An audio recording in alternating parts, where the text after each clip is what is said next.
우리 다 같이 성경 말씀을 봅니다. 창세기 4장 16절부터 17절까지의 말씀이고요. 그 다음에 4장 25절, 26절 말씀입니다. 우리 자막을 보시면서 같이 한번 봉독했으면 좋겠습니다. 자, 창세기 4장 16절, 17절 같이 한 마음으로 한 목소리로 같이 한번 봉독합니다. 다 같이 시작. 가인이 여호와 앞을 떠나서 에덴 동쪽 노 땅에 거주하더니 아내와 동침하매 그가 임신하여 에녹을 낳은지라. 가인이 성을 쌓고 그의 아들의 이름으로 성을 이름하여 에녹이라 하니라. 이것과 비교하며 창세기 4장 25절 26절 같이 한번 읽어봅니다. 같이 시작. 아담이 다시 자기 아내와 동침하매 그가 아들을 낳아 그의 이름을 셋이라 하였으니 이는 하나님이 내게 가인이 죽인 아벨 대신에 다른 씨를 주셨다 함이며 셋도 아들을 낳고 그의 이름을 에노스라 하였으며 그때의 사람들이 비로소 여호와 이름을 불렀더라. 아멘, 아멘. 예, 가인의 이야기와 셋의 이야기 이렇게 흘러가는데요. 아담에게 세 아들이 있었던 거죠. 세 아들이 있는데 아벨은 가인이 죽여서 사라져 없고 그래서 두 아들이 남아 있는 겁니다. 첫째가 가인이고 그래요. 셋째니까 뭐라고 부르면 좋을까요? 셋. 예, 그렇죠. 참 쉽죠. 예, 하나님이 우리가 이해하기 쉬우라고 셋째니까 셋이라고 부르면 된다고. 하지만 히브리어 원어는 우리의 말과 다른 겁니다. 그래서 히브리어 원어도 3이다 이렇게 얘기하시면 안 되고 셋이란 하나님이 정해서 주셨다라는 그런 의미가 그 안에 들어가 있는 셋이라는 단어라는 거. 그래서 가인과 셋의 이야기를 연결시켜서요 한번 나아가 보는데, 오늘 주제는 주만 바라볼지라. 코로나 사태를 겪으면서 긴 시간 참 힘겹게 어렵게 지내온 시간들인데요, 그 시간 속에서 이제 우리가 배운 것은 딱 한 가지밖에 없을 겁니다. 주만 바라보는 것이 우리의 삶의 희망이요 그리고 해답이라는 것을 우리가 뼈저리게 느끼고 깨닫지 않았는가라는 생각이 듭니다. 그래서 그 내용을 가지고 같이 한번 말씀을 나눠보려고 합니다. 먼저 말씀드렸지만 솔직히 제 간절한 소망은 지금 이 시간에 말씀을 지금 나누는 것보다는 그냥 둘러앉아서요, 같이 둘러앉아서 손잡고 그냥 어떻게 지내오셨는지, 그리고 어떤 하나님의 간증이 있었고 어떤 또 어려움들이 있었는지 낱낱이 좀 나누고 싶은 마음이 간절하지만 그건 이제 차후로 미루어두기로 하고요, 이제 계속해서 우리 만남을 가지면서 하나님께서 이 코로나를 잠잠케 해주시면, 완전히 끝내주시면 이제 우리가 아무 거리간격 없이 만날 수 있는 날이 오리라 확신하고요, 그것을 뒤로 미루고 오늘은 말씀을 같이 나누며 우리가 지금 이 어려운 이 시기에, 그리고 아까 우리 황 지사님 기도해 주신 것처럼 코로나가 끝이 아니라 제2, 제3, 제4의 모든 것들이, 많은 것들이 밀려올 수 있는 삶의 정황이라는 거, 방심해서는 안 되는 것이 우리의 삶의 정황이라는 거 저도 공감하고 뼈저리게 느낍니다. 그런 점에서 그러한 상황이 계속해서 밀어 닥칠지라도 우리가 어떻게 준비되어져 있으면 아무런 두려움 없이 이 모든 것들을 다 담대하게 이겨낼 수 있을 것인가, 그게 바로 지금 이 시간 우리가 다시 한번 같이 나누어 봐야 될 내용이라고 생각되어집니다. 오늘 내용을 나누면서요, 가인의 이야기를 먼저 나누어 봐야 될 필요가 있는데, 가인의 삶은 참으로 안타까운 삶의 여정이라고 볼 수가 있습니다. 한마디로 얘기하면 동생 아벨을 죽인 다음에, 하나님의 그 경고를 다 무시하고 동생 아벨을 죽인 다음에 하나님께로부터 심판을 받는데, 땅이 이제는 너에게 소출을 내지 않을 것이라, 땅이 더 이상 너에게 효력을 내지 않을 것이라, 그래서 너는 땅에서 유리하며 방랑하는 자가 될 것이라. 그래서 가인의 일생은 어떤 일생이 될 것이냐면요, 어떻게 살아가야 된다는 얘기일까요? 가인의 일생은요, 정착해야 된다는 얘기일까요? 끊임없이 유리하는 삶을 살아야 된다는 얘기일까요? 끊임없이 유리하는 삶을 살아야 된다는 것이 바로 가인의 삶입니다. 이것처럼 안타깝고 정말 고통스러운 삶이 어디에 있을까? 인생이 나그네 길이라는 것은 분명합니다. 우리도 나그네 길을 걸어가고 있거든요. 나그네 살이는 분명합니다. 가인도 우리도 나그네 살이를 하고 있습니다. 하지만 가야 될 방향과 목적지가 있는 나그네하고요, 가야 될 방향도 없고 목적지도 없는 나그네하고는요 천양지차의 삶입니다. 우리는 가야 될 방향이 있고 목적지가 있습니다. 그게 누구냐면요, 하나님을 향하여, 예수 그리스도를 향하여, 그 장성한 분량을 향하여 나아가는 삶의 방향이 있고 목적지가 있습니다. 하나님이라는 목적지가 우리에겐 분명하게 정해져 있거든요. 그래서 나그네 살이를 하더라도 흔들림 없이 걸어갈 수 있는 삶의 길이 있습니다. 하지만 가인에게는요, 하나님을 잃어버린 존재이기 때문에, 죄 가운데 빠져서 하나님을 잃어버렸기 때문에 방향도 없고 목적지도 없습니다. 끊임없이 부평초처럼 흔들리며 나아가는 그런 삶일 수밖에 없는 것이 가인의 삶의 모습입니다. 그래서 가인이 어디에 정착했다고 되어 있냐면요, 노 땅에 머물렀다라고 되어 있습니다. 자, 하나님께서 유리하는 자가 될 것이라고 했는데 노 땅에 머무른 거예요. 이건 하나님의 명령을 지키는 건가요? 어기는 건가요? 네, 그렇게 나오실 줄 알았습니다. 네, 어기는 건가요? 지키는 건가요? 네, 우리 청년들에게 한번 질문을, 눈동자가 다른 곳으로 돌아갑니다. 예, 제가 딱 쳐다보니까 눈동자가 싹 돌아갑니다. 예, 어쨌든 두려워서 그러시는 건가요? 자, 우리 가인이 유리하는 자가 될 것이라는데 노 땅에 머물렀습니다. 이게 하나님의 말씀을 거역하는 것인가요? 순종하는 것인가요? 거역하는 것이 되겠죠. 하지만 이 노시라는 단어가 어떤 단어인지 알면 이것도 똑같은 일이구나라는 것을 느낄 수가 있습니다. 아무리 정착해도요, 하나님을 잃어버린 사람은 유리하는 삶이 될 수밖에 없습니다. 머물러도 상관없습니다. 이 노시라는 땅, 노시라는 단어, 노드라는 히브리어 단어는요, 유리함이라는 뜻입니다. 뜻 자체가요. 그래서 네가 땅에서 유리하는 자가 될 것이라, 그 유리하는 그 단어라 하고요, 노시라는 단어는 히브리어 원어로 같은 단어입니다. 그럼 결국은 아무리 머물러도 하나님을 잃어버린 사람은 어떤 삶이란 얘기예요? 어느 곳에 머물러도 상관없다는 얘기입니다. 하나님을 잃어버리는 사람은 늘 정처 없이 떠도는 삶이라는 것을 그대로 보여주고 있는 중입니다. 노 땅에 머물렀다, 유리하는 자의 땅이라는 의미가 들어가 있는 것이 노 땅이라는 점에서 가인은 평생을 그렇게 살 수밖에 없다는 얘기거든요. 그게 안타까운 이야기입니다. 우리의 삶 속에서도 우리는 어떤가요? 지금 유리하는 삶인가요? 정착한 삶인가요? 우리는요? 우리는 유리하는 삶인가요? 듣고 싶지 않은 말이 나오는 것 같아서, 우리는 다 정착한 삶이죠. 누구에게 정착되어진 것인가요? 여호와 하나님께 정착되어진 반석 위에 자리 잡은 삶이라는 점에서 우리는 유리하고 방랑하는 삶이 아니라는 겁니다. 흘러갈지라도 우리가 흘러가는 건 다른 명칭이 있습니다. 가인이 흘러가고 방황하는 건 유리함이 되는데요, 우리 하나님을 향하여 하나님과 함께 이렇게 걸어가는 것, 머물지라도 걸어갈지라도 그리고 평생을 나그네 살이를 할지라도 우리는 유리하는 자라는 명칭이 들어가지 않습니다. 우리는 뭐라고 얘기하냐면요, 하나님과 뭘 한다고 얘기할까요? 하나님과 동행하는 자가 되는 겁니다. 우리가 걸어가는 것은요, 절대 유리함이 아닙니다. 우리는 동행하고 있는 중입니다. 유리함과 동행은 엄청난 차이를 가지고 있습니다. 유리함은 하나님이 없는 것이고요, 동행은 하나님과 함께하는 것입니다. 우리는 지금 하나님과 함께하는 것인데, 하나님과 함께하는 존재로서 우리가 반드시 깨달아야 할 게 뭐냐면요, 함께하는 하나님이 누구이신가는 분명히 알아야 합니다. 그래야 함께 갈 수 있는 거지요.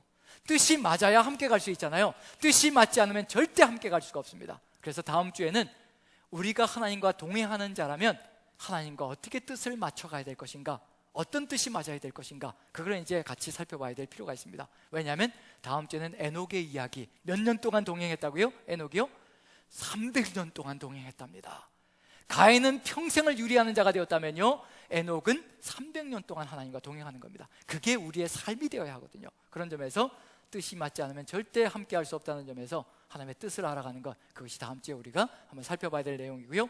오늘은 이제 유리하는 자, 우리 인생길 속에서도 아주 유명했던 불후의 명곡이 한 곡이 있습니다. 이 가인의 삶을 그대로 보여주고 있는 것, 제 가운데 빠져서 정처 없이 떠돌고 있는 인생길을 그대로 보여주는 아주 유명한 불후의 명곡이 한 곡이 있습니다. 1966년에 발표됐습니다. 저희는 다 오래된 분들이 여기 앉아 계시기 때문에 우리 청년들에게 묻는 거 아니고요, 청년들은 이 노래를 모를 수 있습니다. 하지만 1966년에 발표되어져서 수십 년간 사람들의 심금을 울리면서 정말 정처 없는 인생길, 바로 그 안에서 위로를 받았던 그런 노래가 있습니다. 어떤 노래인가요?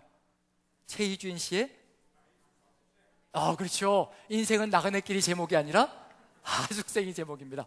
하숙생 많이 불러보신 분들은 아시고 계시는 거죠. 하숙생, 박수까지 쳐드립니다. 지금 맞춰주셨다고. 하숙생, 우리 가사 다 아시죠? 만약에 이 자리에 강순구 목사님이 서 계셨다면 멋들어지게 한 곡조를 뽑아드렸을 겁니다. 근데 저는 음치에다가 목소리마저도 변변치 못해서 불렀다가는 아예 욕을 먹을 것 같아서 아예 시도를 안 하고요, 가끔 강 목사님이 그리워질 때가 있습니다. 저도 이럴 때는요, 어쨌든 가사는 제가 불러드리겠습니다. 이게 가인의 이야기와 어떻게 다를 수가 있겠는가? 가인의 이야기나 이 이야기나 똑같다는 얘기거든요. 불과 1966년부터 수십 년간 우리 대한민국 국민의 심금을 울렸다는 얘기 뭐냐면요, 그 삶이나 이 삶이나 똑같다는 걸 얘기하고 있는 중입니다. 한번 제가 읽어드릴게요.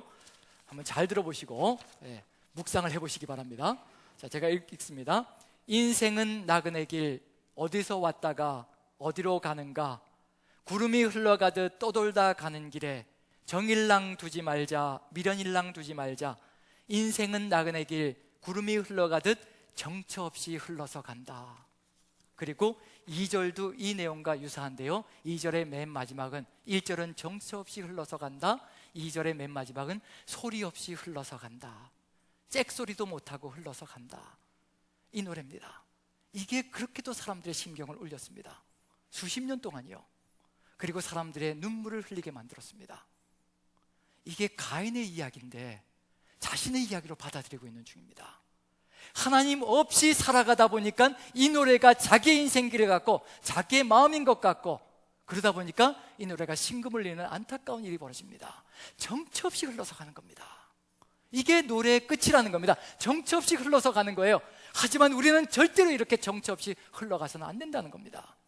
세상 사람들은 이 노래를 부르면서 울지 모르겠지만요, 우리는 이 안에 정처 없이 흘러가는 것이 아니라 주님께로 나아간다는, 하나님만 바라볼 것이라는 그런 결단과 고백이 들어가야 된다는 얘기거든요. 우리가 대중가요 속에서 우리가 반드시 깨달아야 할 게 뭐냐면요, 대중가요는 목표도 없고 방향도 없습니다. 거기에 은혜 받을 하등의 이유가 없습니다. 왜냐하면요, 하나님이 계시지 않으면요, 아무리 아름다운 노래도 아무 의미가 없습니다. 우리가 해야 될 사명은 뭐냐면요, 언젠가 대중가요 속에 예수 그리스도의 이름이 들어가는 그 순간까지 최선을 다해서 우리의 소명을 감당하는 겁니다. 이 하숙생이라는 노래 속에 그 안에 예수 그리스도의 이름이 들어갈 때 정처 없이 흘러가는 것이 아니라요, 천국을 향해서 정처 없이 떠돌아다니는 것이 아니라 바로 천국을 향하여, 본향을 향하여 나아가는 존재가 될 수 있을 것이라는 거. 세상 사람들은 아직도 이 노래를 부르면서 눈물을 흘리고 있습니다. 그 얘기는 뭐냐면요, 아직도 하나님을 잃어버린 사람들이 너무도 많다는 겁니다. 우리가 해야 될 일은 바로 세상 속에 우리는 정처 없이 떠돌아가는 인생이 아니라 본향을 향하여서 나아가는 존재들이라는 것을 분명히 알려줘야 될 필요가 있습니다. 그러기 위해서 누구를 바라봐야 될 필요가 있을 것인가? 주만 바라봐야 될 필요가 있습니다. 우리도 하나님을 잃어버리는 그 순간에요, 우리도 떠돌게 되어 있습니다. 떠돌아다니면서 흘러다니게 되어 있습니다. 이것을 멈추는 것, 주님과 함께 든든하게 자리 잡아서 본향을 향해서 나아가는 길을 계속해서 나아가는 것, 그게 우리에게 주어져 있는 과제이고, 그리고 나아가야 될 소명일 것입니다. 자, 그럼 이제 이렇게 정처 없이 유랑하며 떠도는 인생에게 가장 먼저 하는 일은 무엇일까? 떠도는 인생이 가인이 유리하면서, 유리하는 자의 땅, 노 땅에 거주하면서요, 그 땅에 아무리 정착해도 유리하는 자의 삶은 멈추지 않습니다. 유리하는 자는 하나님을 잃어버린 삶이라는 점에서 가장 먼저 가인이 하는 것이 무엇일까? 노 땅에, 유리하는 자의 땅에 머물러서 무엇을 할까요? 뭘 쌓았다고 되어 있나요? 성을 쌓습니다. 이게 하나님을 잃어버린 자가 가장 먼저 하는 삶의 모습입니다. 방어막을 쌓는 겁니다. 왜 방어막을 쌓느냐? 어느 누구도 나를 보호해 줄 자가 없으니 이제 나밖에 나를 지킬 자가 없다는 얘기입니다. 그래서 끊임없이 방어막을 쌓아나가고요, 더 높이 철벽을 쌓아 올라가기 시작하는 겁니다. 때로는 물질의 철벽을 쌓아 올리고요, 물질을 의지하면 내가 살 수 있을 것이라 아무도 보호해 주지 않는 이 세상 속에서, 떠도는 이 세상 속에서 나를 만나는 자가 나를 죽일지 모른다는 그 두려움과 불안감과 공포 때문에 물질의 성을 쌓고, 힘의 성을 쌓고, 권력의 성을 쌓고, 그리고 자식도 내 성으로 만들어서 내 원하는 것을 해달라고 끊임없이 자식들에게 독촉할 때가 참 많습니다. 이렇게 해라 저렇게 해라, 왜 내 말대로 하지 않느냐, 너 잘되라고 하는 소리지. 다 헛소리죠. 너 잘되라고 하는 소리가 아니라 나 잘되라고 하는 소리입니다. 내가 나가서 큰 소리 치고 싶고요, 내가 나가서 잘난 척하고 싶은 겁니다. 자식 때문에 내가 좀 인정받고 싶은 겁니다. 솔직하게 고백하면 그렇거든요. 저도 그걸 깨닫고 나서 그때부터 잔소리를 멈췄습니다. 그러고 나니까 인생살이가 얼마나 편한지요. 자식 보면 지금도 그냥 화가 올라올 때가 있는데, 그럴 때마다 하나님께서 계획하신 것이 있으실 것이라, 나를 기다려 주셨던 것처럼, 이 못난 인생을 기다려 주셨던 것처럼 하나님께서 우리의 자녀들도 기다려 주시고 계시며 하나님을 만날 그날을 기대하시고 계신다는 거, 그걸 믿고 살아가니 그때부터는 안심이 되고요, 그때부터는 잔소리가 아니라 그때부터는 위로해주고 격려해주고 그리고 하나님을 바라볼 수 있도록 인도해가고 그런 길이 열려졌다는 거 여러분들에게 고백합니다. 예, 수년 전부터 그렇게 마음을 바꾸니까 그렇게 인생살이가 편할 수가 없습니다. 자, 이것처럼 자녀들도 뭐가 될 수 있느냐면요, 우리의 성벽이 되어줄 수 있다는 그런 강박증이 될 수 있다는 얘기입니다. 이런 것들을 하나씩 하나씩 부어서 나가는 것, 그것이 바로 우리의 사명 속에 들어가 있는데, 과거만 해도 우리가 어렸을 때, 여기 뭐 다 이제 연세들이 좀 지긋하신 분들이 많으니까, 우리가 어렸을 때 그때는 다 고만고만 가난했습니다. 마을 전체가요. 그러다 보니까 어떻게 살아가느냐면요, 쌀인문 다 어떻게 해놓나요? 쌀인문 다 열어놓고 방문도 열어놓고 일 가고 그리고 농사지으러 가고, 그래도 아무 걱정이 없었습니다. 그런 시절이었거든요. 그런데 가진 것이 차이가 나기 시작하면서 이제 콘크리트 담이 생기기 시작합니다. 콘크리트 담을 쌓는 것으로 부족하죠. 콘크리트 담 위에다 뭘 이제 올려야 될까요? 담 위에다, 예, 콘크리트 담 위에다가 이제 아직 철조망은 조금 더 나중에, 예, 좀 더 나중에 이제 콘크리트 그 벽 위에다가 유리 조각을 올려놓으신 거 보셨나요? 안 해보셔서 유리 조각 올려놓죠. 못 들어오게. 그 다음에 유리 조각도 안심이 안 돼요. 그래서 어떻게 하나요? 그때 이제 철조망을 이제 또 치죠. 이제 철조망도 안심이 안 됩니다. 그 다음에 뭘 하나요? 세콤, 이제 CCTV나 세콤, 예, 다 해보신 분들이라 다 경험이 있으셔서 아시는군요. 이게 다 저는 뭐라고 생각하냐면요, 지킬 것이 많아서, 가진 것이 많아서. 저도 인생살이 경험하면서요, 어느 때 갑자기 누군가가 이렇게 지원을 해주셔서 돈이 좀 생기잖아요, 물질이 좀 생기잖아요. 그럼 아내가 전전긍긍합니다. 이걸 어떻게 해야 될까? 어딜 넣어둬야 되나? 어딜 넣어야 되나? 그리고 나갈 때마다 어떻게 하냐면 다른 데 숨깁니다. 왜 그럴까요? 지금 아내가 여기 있나요? 네, 죄송합니다. 예, 숨깁니다. 왜 그럴까요? 이걸 누가 어떻게 할까봐 겁이 나서, 두려워서. 가진 것이 없을 때는 문 열어놓고 가도 아무 상관이 없습니다. 어차피 가져갈 거 없으니까. 그런데 조금씩 뭐가 생겨나가고 내 성이 생기기 시작하니까 그 성을 허물고 싶지 않아서, 잃어버리고 싶지 않아서, 잃고 싶지 않아서 그때부터 전전긍긍하는 삶이 생겨나가기 시작합니다. 지금 우리에게도 역시 마찬가지라는 얘기거든요. 지금 우리가 바라봐야 될 것이 무엇인가? 가인이 걸어가는 길을 우리가 따라가고 있으면 절대 안 된다는 겁니다. 가인은 하나님을 잃어버렸기 때문에 그 길을 걸어가고 있는 중이고요, 성을 쌓기 시작합니다. 철벽을 쌓기 시작합니다. 하지만 이 세상 속에서 인생에게 지켜질 성은 절대 없습니다. 허물어지지 않는 성, 무너지지 않는 성, 정복되지 않는 성은 이 세상에 전혀 존재하지 않습니다. 인간이 쌓은 그 모든 성은요, 다 정복되었습니다. 정복되어졌다는 얘기입니다. 어느 누구도 아무리 거대한 성을 쌓아도 절대 그 성은 완전하지 않다는 것을 분명히 보여주고 있습니다. 하지만 지금 이 순간에 우리가 걸어가야 될 길은, 삶의 길은 무엇일까? 가인의 길은 걸어가서는 안 된다는 얘기거든요. 우리는 하나님과 함께 동행하는 삶이기에 누가 우리의 성이 되어 주셔야 될 것인가? 하나님이 우리의 피난처가 되시고 산성이 되시고 요새가 되시고 반석이 되어 주시면, 한번 구약 성경 속에서 신앙의 인물들을 한번 보십시오. 그들의 입에서 어떤 고백이 쏟아져 나가는가?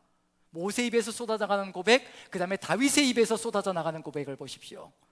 다윗이 여호와께서 사울의 손에서, 모든 대적의 손에서 건짐을 받은 다음에 뭐라고 얘기하냐면, 여호와는 나의 산성이시고 요새이시고 피난처이시고 나의 피할 바이시고 나의 동굴이시고 나의 모든 것 되신다라고 고백하고 있습니다.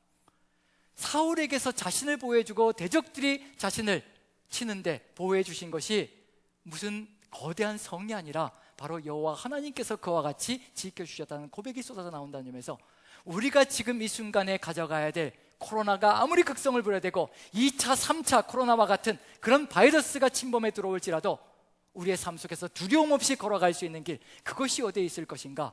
하나님께서 우리의 산성이 되어주시고 요새가 되어주시면요, 그 어떤 것도 뚫을 수 없다는 겁니다. 그 어떤 무기도, 이 산성은요, 여호와 하나님의 산성은요, 절대로 뚫어낼 수 없고 무너뜨릴 수 없다는 것. 그래서 우리에게 가장 지혜로운 방법은 하나님께 우리의 모든 것을 의지하고 나아가는 것, 그리고 우리의 신뢰를 하나님께 두는 것, 그것이 바로 우리의 사명 속에, 우리의 믿음의 길 속에 들어가 있다는 것을 염두에 둔다면, 이제 우리에게 필요한 것이 있다면, 하나님이 누구이신가? 나의 산성이시고 요새이신 그 하나님은 정말 나를 끝까지 지킬 수 있는 분이신가? 바이러스까지도 다 제거해 주시고 그 바이러스가 침투하지 못하도록, 내 코로, 호흡기로 침투하지 못하도록 지켜주실 수 있는 분인가? 그걸 이제 정확하게 알아야 될 필요가 있겠죠. 그래서 구약 성경 속에서 한 이야기만 같이 나눠보려고 합니다. 구약 성경 속에. 어디에 나오는 이야기냐면요, 민수기에 나오는 이야기인데 성경은 찾지 않겠고요, 다 아는 이야기인지라 그냥 쭉 이야기만 나가겠습니다. 아는 이야기인데 그 속에 들어가 있는 하나님의 능력과 보호하심과 돌보심이 어느 정도로 위대하신지 우리가 그걸 깨닫는다면 우리도 역시 마찬가지로 이 하나님께만 의지하면 될 것이라는 신뢰감이 생길 수 있을 것 같아서 우리 다 아는 이야기이지만 한번 같이 나눠보려고 합니다. 민수기 22장에는요 어떤 내용이 나오느냐면 발락의 이야기가 나옵니다. 모압 왕 발락의 이야기가 나오죠. 자, 모압 왕 발락이 이스라엘 민족이 애굽에서 탈출해서요, 그 다음에 시내산을 건너서 이제 가나안 땅에 들어가려고 마지막 관문을 거쳐가는데 모압 땅을 지나가고 있는 중입니다. 모압 땅을 지나서 요단강 동편으로 가서 이제 요단강을 건너가면 가나안 땅에 들어갈 수 있는데요, 이제 모압 땅을 지나가야 합니다. 그 수많은 백성, 이 장정만 60만 명이라고 하니 그 숫자가 어마어마한 거죠. 보통 장정 60만 명이 나오려면 몇 배 정도의 인구가 있어야 된다라고 인류학자들이 추산하느냐면요, 3배에서 5배 정도의 인구가 있어야 장정 60만 명이 나온다고 합니다. 그럼 3배에서 5배니까 이스라엘 인구가 대충 나오는 거죠. 3배라고 하면 180만 정도이고 3, 6, 18이니까요 그 다음에 5배면 그렇죠. 이럴 때 대답을 해주시면 쉽게 진행이 됩니다. 자, 180만에서 300만 정도의 숫자인데 이제 보통 이렇게 절반 정도 뚝 잘라가지고 200만에서 250만 정도라고 얘기를 하죠. 그래서 200만 정도라고 얘기한다면 장정 60만 명이 나올 수 있으니까요, 200만 명의 인구가 이동을 하고 있다면 이게 얼마나 어마어마했을 것인가, 그 규모가 대단하다는 건 느껴지시는 거죠. 200만이 거기다 짐승들까지 때로 몰고 간다면요, 이건 어마어마한 숫자입니다. 모압 왕 발락이 그걸 보고서요 기겁을 해가지고 우리 만약에 이 이스라엘 백성이 우리를 친다면, 우리 모압 땅을 친다면 우리는 그대로 무너지고 말 것이라 두려워서 자신들의 힘으로는 도저히 이스라엘을 당해낼 수가 없으니까 이 하나님을 보호하는 인구가 얼마나 대단할 것인지 짐작이 가기 때문에요, 이 백성을 도저히 자신의 힘으로는, 무기를 가지고는 도저히 칠 수가 없으니까 누구를 초청하느냐면요, 그 당시에 유명한 점술가 누구인가요? 발락과 발람, 그렇죠. 발람, 이름이 비슷하니까 외우기도 쉽죠. 발람을 초청하는 겁니다. 발람은 점술가인데요, 무엇으로 유명하기 때문에 초청을 하느냐면요, 발람이 축복하는 자는 반드시 축복을 받고 발람이 저주하는 자는 반드시 저주받는다라는 그런 유명한 점술가입니다. 그러니 이 사람만 초청하면 이제 모든 것이 이루어질 것이라, 해결점이 될 것이라. 고대 근동에서요 그 당시에 발람은 굉장히 유명한 인물이었습니다. 성경에 나와 있는 어떤 인물보다도 유명한 인물이 바로 발람이라는 인물이었습니다. 오죽하면 고고학적인 발굴을 통해서도요, 모압 땅 근처에 데이르 알라라는 지역에서 발람, 부올의 아들 발람의 이 예언과 그런 신탁이 들어가 있는 내용이, 이 벽화가 떨어져 있는 것을 글자들을 다 번역해 보니까 거기에 부올의 아들 발람이라는, 그리고 발람이 신에게 받은 계시가 적혀져 있는 내용이 발굴이 되어졌습니다. 그럼 그 정도로 발람은 고대 근동에서 유명한 존재라는 얘기거든요.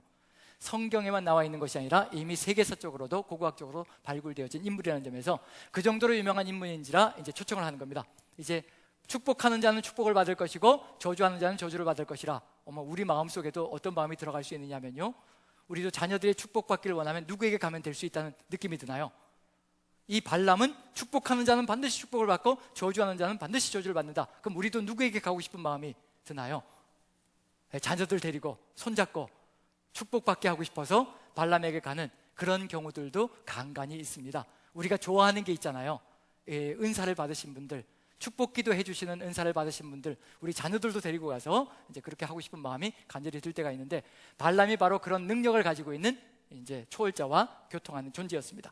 자, 그래서 발락이 발람을 초청해서 뭘 하기 위해서 초청한 거냐면요, 이스라엘을 축복하기 위해서 초청한 것이 아니라 분명히 이스라엘을 저주에서 멸망하게 만들려고 이 발람을 초청한 거죠. 그래서 데리고 와가지고 가장 높은 산으로 데리고 올라가서 이스라엘 민족을 보여주면서 이제 저주하러 갑니다.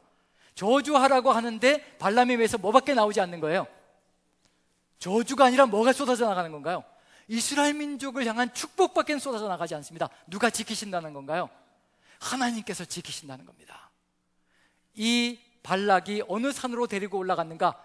자기들에게 효험이 가장 좋은 산으로 데리고 올라간 거예요. 바알의 산당이 있는 곳으로 데리고 올라갔다고 분명히 기록되어 있습니다. 바알의 산당이니까 자신들이 믿는 신이 역사하여서 이 점술가의 말을 들어서 이스라엘 민족이 저주를 받을 것이라, 그 기대를 가지고 올라갔는데 아주 무참하게 무너졌습니다. 두 번째 산으로 데리고 올라갔는데 거기서도 역시 마찬가지로 저주가 아니라 뭐가 쏟아져 나가죠? 축복의 말이 쏟아져 나갑니다. 기겁을 해가지고 또다시 세 번째 산, 삼세판이라고 해서 세 번째 산까지도 데리고 올라갑니다. 거기서도 역시 마찬가지로 발람의 입에서 쏟아져 나가는 것은 저주가 아니라 축복의 말입니다. 누가 분명히 지키시고 계시다는 것을 알 수가 있느냐면요, 하나님께서 이스라엘 민족을 굳건하게 지키고 있으시다는 것은 분명히 드러납니다. 근데 여기서 우리가 깨달아야 할 건 뭐냐면요, 이런 일반적인 사실이 중요한 것이 아니라 지금 이러한 사건들이 벌어지고 있는 것에 대해서 이스라엘 민족 중에 단 한 명이라도 거기에 대해서 알고 있는 사람이 있었던가요? 없었던가요? 지금 발락이 발람을 초청해서 산 세 군데를 올라다니면서 자신들을 저주하고 있다는 것을 알고 있는 사람들이 있나요? 없나요? 모세를 비롯해서 이스라엘 민족 모든 사람들이요, 단 한 명도 지금 자기들 주변에서 무슨 일이 벌어지고 있는지 아무도 몰랐습니다. 아무도 모름에도 불구하고 이스라엘 민족 중에 단 한 사람도 그 일에 대해서 하나님께 감사하며 하나님께 영광을 돌리고 있는 사람이 단 한 명도 없음에도 불구하고 하나님께서는요, 철석같이 약속을 지키시고 계시는 중입니다. 우리가 인식하든지 안 하든지 상관이 없습니다.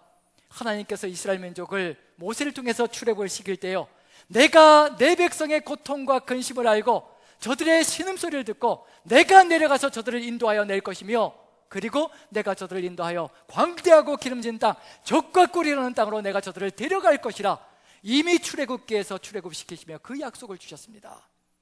가나안 땅으로 들여보내는 것이 하나님의 목표이고요, 하나님께서 약속하신 내용입니다. 이 약속이 이루어질 때까지는요, 어느 누구도 이스라엘 민족에게 저주의 화살을 퍼부어 넣을 수가 없습니다. 이스라엘 민족이 알든 모르든 상관없습니다. 우리가 지금 이 땅에 살아가면서 코로나가 내 코밑같이 왔는지 안 왔는지 그거 알지 못해도 상관없습니다. 하나님께서 약속해 주셨습니다. 내가 너를 끝까지 지킬 것이라, 내가 너의 오른손을 잡고 너를 담대하게 할 것이며 너를 이끌어 하나님의 뜻을 이루게 도와줄 것이라. 예수님께서 십자가를 지시고 부활하신 다음에 자신을 다 버리고 도망간 그 제자들에게 다시 찾아오셔서 내가 너희들을 하나님의 사람으로 세울 것이라, 그리고 세상 끝날까지 내가 너희들과 함께 있을 것이라 약속해 주신 겁니다. 예수님을 다 버린 제자들에게도 예수님께서 약속해 주신 것이 내가 세상 끝날까지 너희와 함께 있을 것이라 약속해 주셨다면, 지금 우리에게도 동일한 약속이 주어져 있는 겁니다. 전능하신 하나님께서 지금 우리와 함께 하시는 겁니다. 전능하신 하나님이 함께 하시면요, 이스라엘 민족 절대 어느 누구도 모르는 곳에서 저주의 화살을 쏘아 놓을 수 없듯이, 우리가 하나님이 함께하는 백성이라면요, 절대로 어느 누구도 하나님이 모르는 사이에 우리에게 저주와 재앙의 화살을 쏘아 놓을 수 없다는 얘기입니다. 누가 지키신다는 얘기냐면요, 하나님께서 불꽃 같은 눈동자로 끊임없이 지키신다는 겁니다. 한시도 쉬지 않으시고 졸지도 않으시고 주무시지도 않으시고 철석같이 약속을 지키시기 위해서 불철주야 우리의 삶의 주변을 지키시며 돌보신다는 얘기입니다. 오늘 이 순간에 여기에 오실 때에도 차를 몰고 오셨을 겁니다. 내가 운전을 잘해서 여기까지 안전하게 왔다, 절대 그런 생각하지 마십시오. 내가 아무리 안전하게 운전을 해도요, 내 주변을 달려가는 다른 차들이 제 역할을 안 해주면요, 우리는 한순간에 이 세상 사람이 아닐 수가 있습니다. 하나님께서 내 주변으로 스쳐 지나가는 모든 차주들의 그 운전대를 잡아주시지 않으시면요, 우리는 이 순간에 이곳에서 같이 찬양하며 예배할 수도 없는 존재들이라는 겁니다. 그 수십 년의 세월 동안 그렇게 운전하며 살아왔음에도 집에 도착해서 감사했던 적이 있었던가요?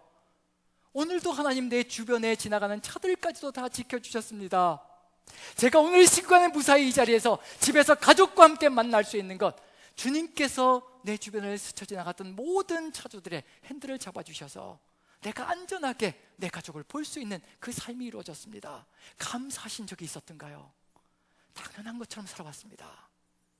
우리가 아무것도 모르고 인식하지 못하고 살아가는 그 순간에 우리를 안전하게 지켜주시는 분 하나님이 계시지 않았다면요, 우리는 이미 이 세상 사람이 아니었을 수도 있습니다. 이스라엘 민족 아무도 몰랐습니다. 발람이라는 위대한 그 당시의 점술가가 저주를 퍼붓기 위해서 그 높은 꼭대기에서 이스라엘을 바라보며 그 저주의 화살을 집어넣는 것, 그것을 하나님께서 몸으로 다 막으시며 그 저주를 축복으로 바꿔서 이스라엘 민족에게 던져주고 계시다는 것 아무도 몰랐습니다. 자신들이 얼마나 그렇게 축복받는 존재인지 아무도 몰랐다는 얘기입니다. 그럼에도 불구하고 우리 하나님은 끝까지 지키시며 그들에게 축복의 화살을 쏘아주시는 그런 역사를 이루어 가셨다는 것, 지금 우리 시대에 이 하나님을 만나는 겁니다. 이 하나님만 바라보며 이 하나님과 함께 동행할 때 우리의 삶 속에 누가 감히 저주의 화살을 쏟아놓겠으며 코로나가 감히 접근이나 할 수 있겠으며 제2, 제3의 바이러스가 탄생되어진다 할지라도 이 하나님께서 보살피신다면요, 밤이나 낮이나 아무 염려 없이 살아갈 수가 있을 겁니다. 시편 121편은 여호와는 너를 지키시는 자라, 여호와께서 내 오른쪽에서 내 그늘이 되어주시나니 낮에 해도 너를 상하지 않을 것이고 밤에 달도 너를 해치지 못할 것이라. 여호와께서 내 오른쪽에서 모든 햇빛을 다 막아주시고요, 하나님이 다 햇빛을, 그 뜨거운 햇빛을 다 맞으시고 나는 그늘에 보호해 주시고, 밤에 그 추위 맹추위를요 하나님께서 다 막아주시고 하나님께서 다 맞으시고 우리는 보호해 주시는 그 역사로 인하여 우리가 낮에도 밤에도 해치 않고 상치 않는 삶을 살아갈 수 있는 삶의 여정을 걸어가고 있다는 것, 그것을 우리가 인식한다면 지금 이 순간에 우리가 바라봐야 될 분이 누구이신가? 그 어느 누구도 아니라요, 성을 쌓을 필요도 없습니다. 물질의 성을 쌓을 필요도 없고요, 권력과 힘의 성을 쌓을 필요도 없습니다. 전능자 되시는 이 하나님만 밤이나 낮이나 불꽃 같은 눈동자로 졸지도 않으시고 주무시지도 않으시고 우리를 지키시는 이 전능자 하나님만 계시다면 우리는 그 어디에서도 안심하며 편안하게 잠을 잘 수 있는 존재가 될 수 있을 것이라. 여호와를 사랑하는 자, 여호와께서 사랑하는 자 잠을 주신다. 밤에도 편안하게 잘 수 있습니다. 하나님께서 불꽃 같은 눈동자로 나를 지키실 것을 믿기 때문에 우리는 안락한 잠을 잘 수가 있는 겁니다. 모든 세상 근심 걱정을 다 내놓고요, 우리 하나님이 어떤 분인지 시편 91편을 통해서 같이 한번 살펴봅니다. 1절부터 6절까지 한번 읽어봅니다. 시편 91편. 이것을 우리가 가슴에 새긴다면 바이러스도 다 소용없습니다. 우리 하나님이 최고라는 것을 깨달을 수 있을 겁니다. 같이 한번 읽어봅니다. 같이 시작. 지존자의 은밀한 곳에 거주하며 전능자의 그늘 아래에 사는 자여, 나는 여호와를 향하여 말하기를 그는 나의 피난처요 나의 요새요 내가 의뢰하는 하나님이라 하리니, 이는 그가 너를 새 사냥꾼의 올무에서와 심한 전염병에서 건지실 것이미로다. 그가 너를 그의 기치로 덮으시리니 내가 그의 날개 아래에 피하리로다. 그의 진실함은 방패와 손방패가 되시나니, 너는 밤에 찾아오는 공포와 낮에 날아드는 화살과 어두울 때 퍼지는 전염병과 밝을 때 닥쳐오는 재앙을 두려워하지 아니하리로다. 낮이나 밤이나 그 어떤 것도 두려워할 필요가 없는 이 전능자 하나님이 우리의 주가 되시고 우리의 산성이 되시고 요새가 되시고 피난처가 되어 주신다면요, 우리는 그 어떤 것도 염려할 필요가 없을 겁니다. 우리가 이 코로나 시절에, 그리고 그 이후 코로나 이후의 시절을 살아가는 이 시절에 우리가 가슴속에 새기고 또 새기고 또 새겨야 할 것, 전능자 하나님이 어떤 분이신가, 얼마나 은혜로우시고 자비로우시고 긍휼하신 하나님이신가, 이 하나님의 위대하심과 전능하심이 얼마나 대단하신 것인가, 그것을 가슴속에 새긴다면요, 두려움 없이 주님과 함께 살아가는 놀라운 역사가 이루어질 겁니다.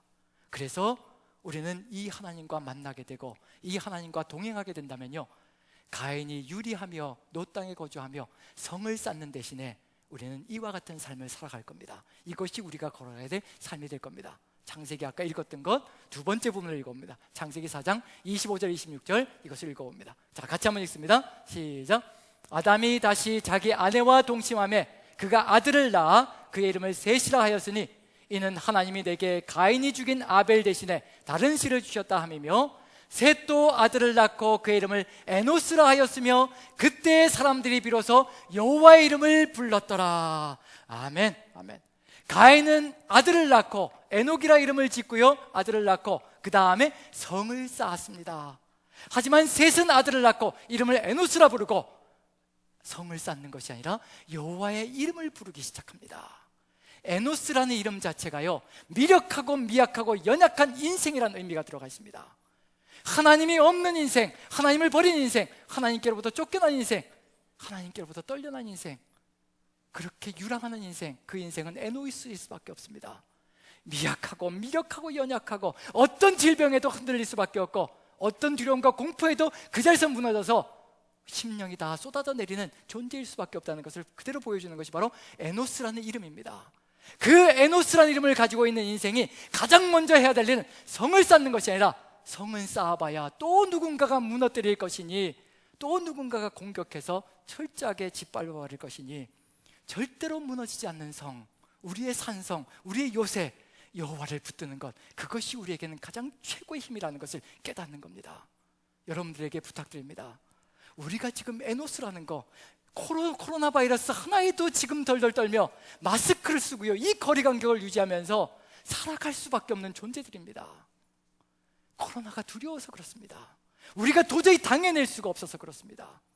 이런 상황 속에서 우리가 의지해야 될 존재가 누구인가? 이렇게 미력하고, 바이러스, 눈에 보이지도 않는 바이러스 하나에 죽음으로 나아갈 수밖에 없는 이렇게 미력한 존재인 인생이 결국 의지하고 나아가야 될 존재가 누구일 것인가? 전능자 하나님이시라는 겁니다. 우리에게 최고의 축복은요, 지금 이 순간에 여호와의 이름을 부르며 찬양할 수 있는 것, 여호와의 이름을 부르며 기도할 수 있는 것, 여호와의 이름을 부르며 우리의 인생 전체를 맡겨놓을 수 있는 것, 그것이 가장 행복한 삶이고 그것이 가장 최고의 기쁨이라는 것을 가슴속에 새기시고, 어떤 역경이 다가올지라도, 코로나가 극성을 부려대고 제2, 제3의 바이러스가 극성을 부려댈지라도 오직 하나님의 이름을 붙들고 주님만 찬양하며 주와 함께 동행하시며 주만 바라보시는 여러분들 되시기를 간절히 축원드립니다. 기도하겠습니다. 사랑의 하나님, 주만 바라보기를 간절히 소망합니다. 주만 의지하고 신뢰하기를 간절히 소망합니다. 에노스일 뿐입니다. 바이러스 하나에도 마스크를 끼고 거리 간격을 유지하며 손을 매일 소독해야 되는 아버지 미력한 존재일 뿐입니다. 눈에 보이지도 않는 것에 의해서 한순간에 죽어갈 수 있는 것이 우리 인생임을 고백합니다. 전능자 되신 하나님을 붙들게 도와주시옵소서. 오직 여호와 이름을 부르며 여호와께 모든 신뢰를 두고 전능자 하나님의 뒤를 따라가는 우리의 삶이 되게 도와주시옵소서. 우리의 방패가 되어주시고 손방패가 되어주시며 우리의 산성과 요새가 되어주시어 철벽 같은 위력으로 우리를 보호하시사 우리가 이 땅에서 주만 찬양하는 존재들 되게 도와주시옵소서. 예수 그리스도 이름으로 기도하옵나이다. 아멘.